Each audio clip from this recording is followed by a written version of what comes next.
everybody, and welcome back to the Bertigo channel. I hope you guys have had a good Thanksgiving. This is probably coming out multiple weeks after Thanksgiving. But I spent my Thanksgiving in charming Lancaster, Pennsylvania, which if you are unfamiliar with or have never had the chance to visit, I strongly recommend you check it out. Lots of natural beauty in the area, and apparently it is being ranked in a lot of lists as not only a good up-and-coming city, but actually a top 10 small city in the entire country. Anyways, so with my content, I noticed that recently, it's centered around Smash Bros. And therapy stuff, and that's the overarching stuff that I want to come out with on this channel. But it has been kind of random, not really any themes beyond that. And so I decided, why not? Let's continue full steam ahead into this randomness. I got kind of a random topic here for you guys today. I just want you to know that on this channel, I never want you to anticipate my next move.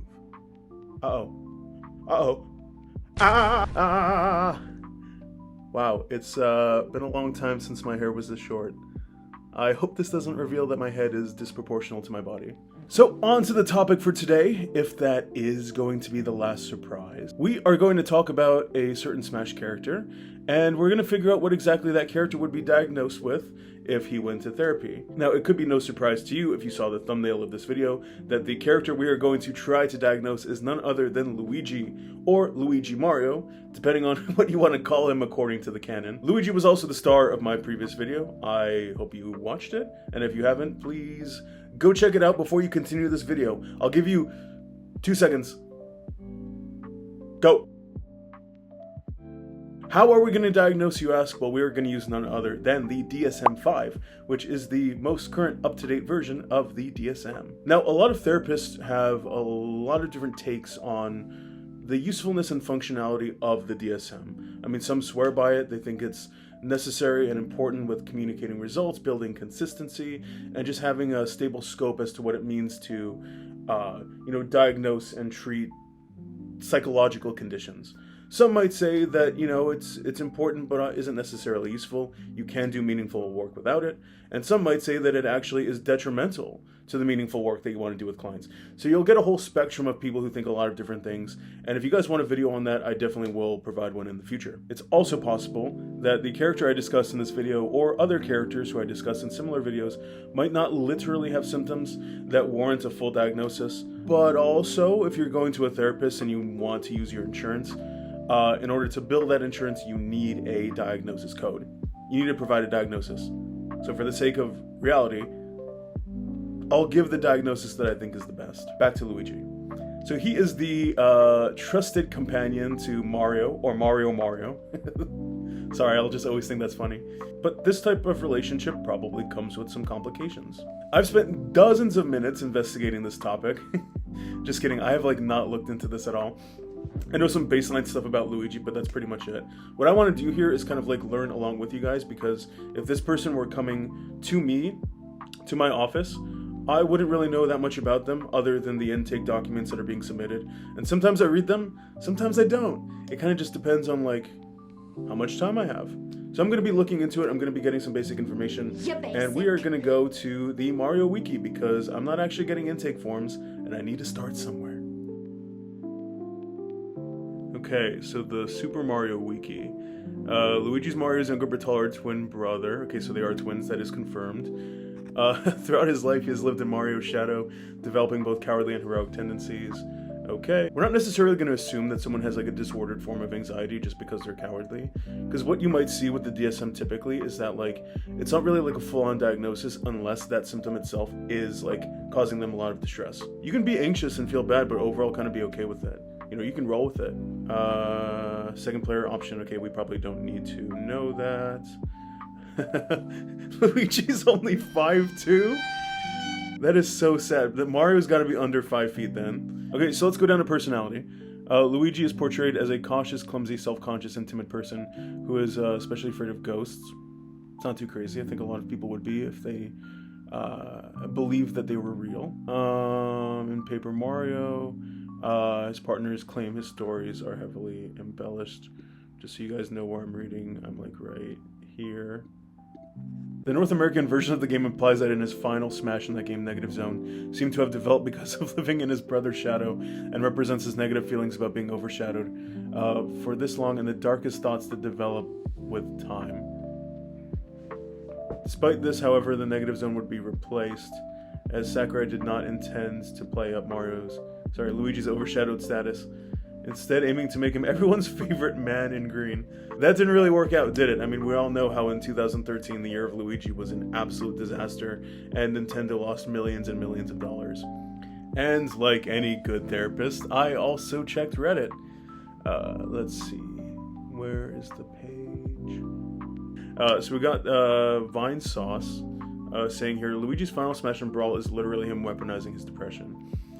I think we got a little description here. Let's see it. Just look at the description. Luigi's final smash, as exotic music plays, he performs a dance befitting a sorcerer's incantation, negatively impacting all in his area, include getting launched, sleeping, moving in slow motion, tripping, fainting, losing attack power. The technique is a reflection of the dark side he embraced in his brother's shadow. Guys, this is it. If you guys don't remember or just don't know what Luigi's All-Star was in Brawl, it looked something like this.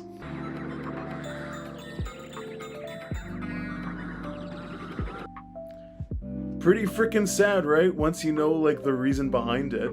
So depression is like a pretty big thing so far. We could have disordered anxiety, which again, not all anxiety has to be disordered. There's very functional anxiety. It's a very useful evolutionary thing, but when taken to excesses, it can become very difficult to live with, and that's kind of what we're looking for. To corroborate my own theory, I actually found this pretty good article from Medium, kind of making the case as to, you know, Luigi having anxiety disorders and how you as a person are conquering anxiety through the use of Luigi as an avatar in some of his games. It was a good article, but I think a lot of the points that it was making about anxiety could equally apply to someone who's also going through depression, having an active imagination, sleepiness, and low self-esteem. Particularly here at the end, where she highlights Luigi's reaction, probably overly thanking Mario for something that Luigi himself had a pretty active role in solving too. As I said, classic low self-esteem. Okay, so we got the DSM-5, the Diagnostic and Statistical Manual of Mental Disorders, 5th edition. Open here, as you can see I have a PDF. We're going to want to go all the way up to page 234.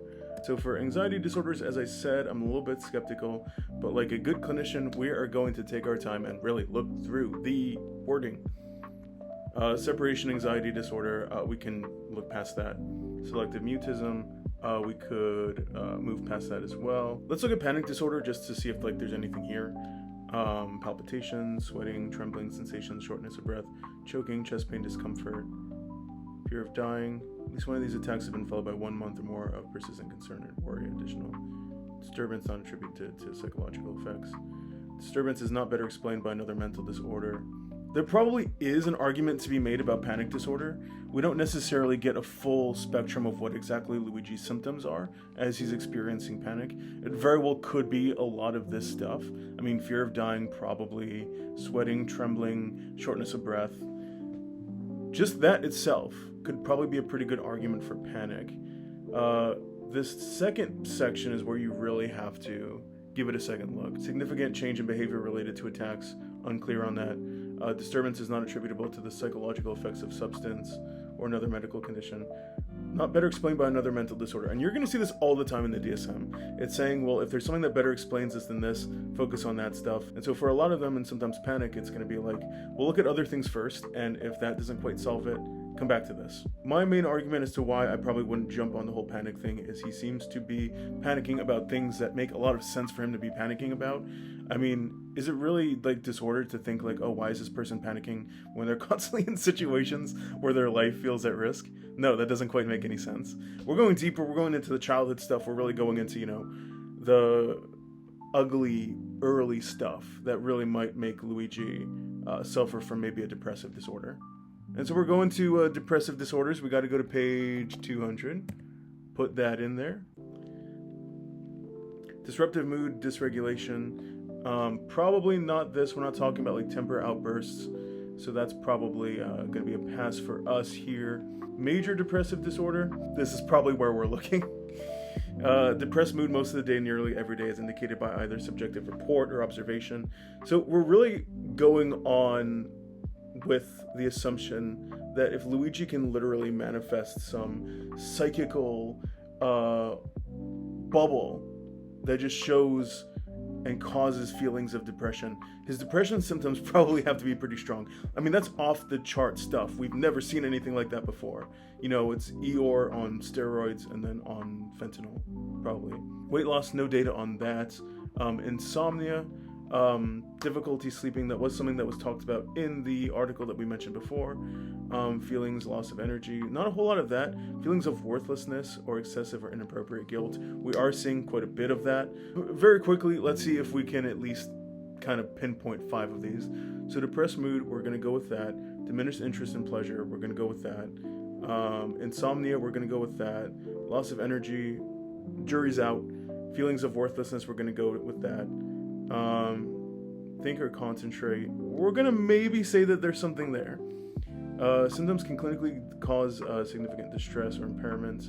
We're going to say that that's also part of the whole psychical depressive bubble that he's able to manifest. So I think we're really onto something. This is probably going to be like the most realistic diagnosis that someone can make. We have no specific evidence that says that whether or not he has, you know, ideation for self-harm. Typically, in order for something to be severe, you conventionally need like a little bit of that. I mean, we can say he's kind of like moderate, maybe with some psychotic features. I think we can also make the claim that maybe it's major depressive disorder moderate with anxious distress. That's maybe how we can like fit in some of the anxiety and maybe panic stuff into this diagnosis in a way that kind of makes sense. Specifiers for depressive disorder: specify if with anxious distress. Feeling usually restless, difficulty concentrating because of worry, fear that something awful might happen.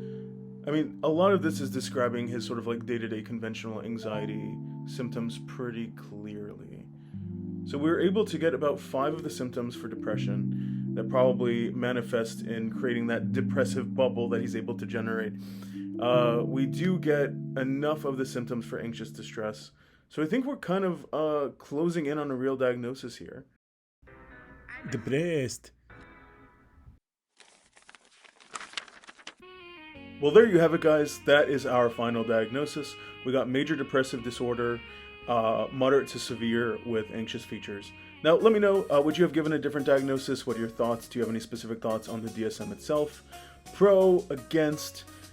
Please let me know your thoughts. You know, there's no absolute concrete right answer. There's good arguments on a lot of different sides here.